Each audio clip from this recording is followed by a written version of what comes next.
So how do you know when you need to make your next hire, or maybe even how big your business can get with how you've built it right now? We're going to talk about why capacity planning is important in your business. This is literally one of my favorite business topics. We're going to get on the board today and get you an MBA level education on the financials of your business.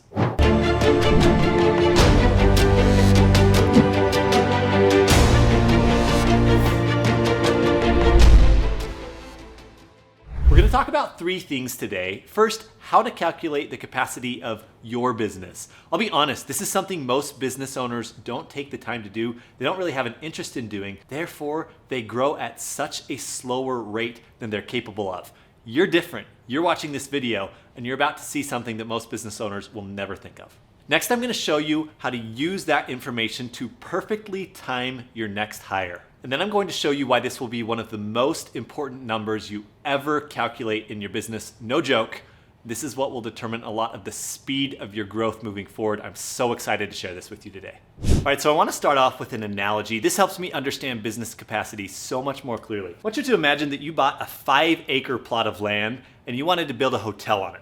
So you build this beautiful hotel, it's got 100 rooms, and you are so excited to start opening it up to all of your guests. You deck it out with the best beds and amazing room service, and it's a beautiful hotel, and you plop it up online and people start coming in and booking the rooms. But let's say of those 100 rooms, you only fill up 50 per night, okay? So we're at 50% capacity, and we have the other 50% that's empty. Let me ask you a question. Should you go build another 100 rooms on that plot of land right now? No. You can tell me that from right over there in the screen, right? You're like, no, that's stupid. I don't have the others filled up. Well, guess what? A lot of business owners are making that same mistake in their business every day because they're not measuring capacity. And so we're going to look at this from the lens of you've built this hotel, it's got some capacity. We need to figure out how full are the rooms right now so we can decide if it's time to expand the hotel or go work on filling up more of the rooms right now. All right, so now to figure this out for your own business, we need to understand first a capacity versus demand curve.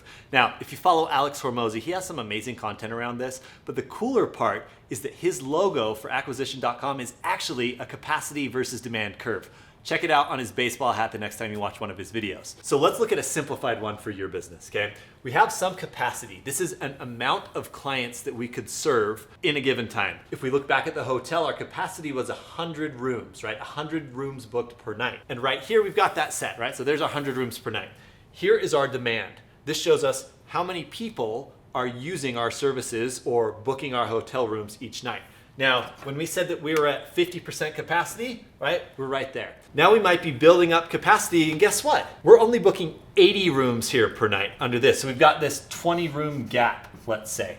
Now again, I would ask you, should we go build a bigger hotel if this is what our capacity looks like? Not necessarily, right? We want to see, well, how can I get filled up here? This informs us so much with where we should be focusing on the business, which, by the way, if you like this stuff, you should hit subscribe and you should check out our video on bottlenecks because we talked through this at a deep level and you'll want to be a subscriber to see that. All right, now we're going to map out the capacity and demand for your business, and we're going to use a simple table like this. I'll show you at the end how you can get ours for free so that you can just work off the template.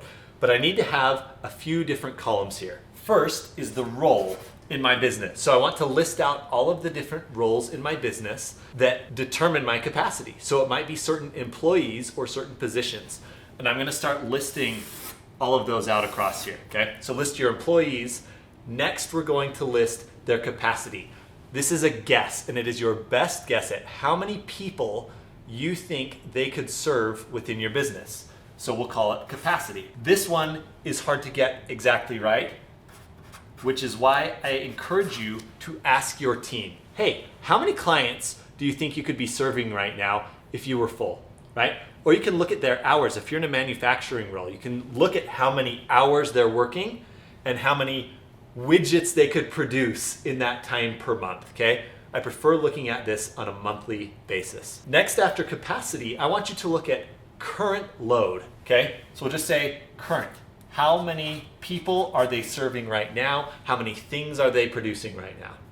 Next, we're going to get what we call utilization, okay? I'm just gonna put a big U here because I don't want to misspell it, because I guarantee you I will. Capacity and demand versus utilization. Utilization is how many right now, so current divided by my capacity. So for example, if I could service 10 clients a month, but I'm only currently servicing 7, then 7 divided by 10 would be 70%. So that is my utilization ratio, okay? It also tells me how much extra capacity I would have. I've got 30% more room or 30 more clients I could serve, okay? And I might put something like that right here, which is unused space or potential space, right? So we'll just put P there for potential, which is just going to be my capacity minus my current.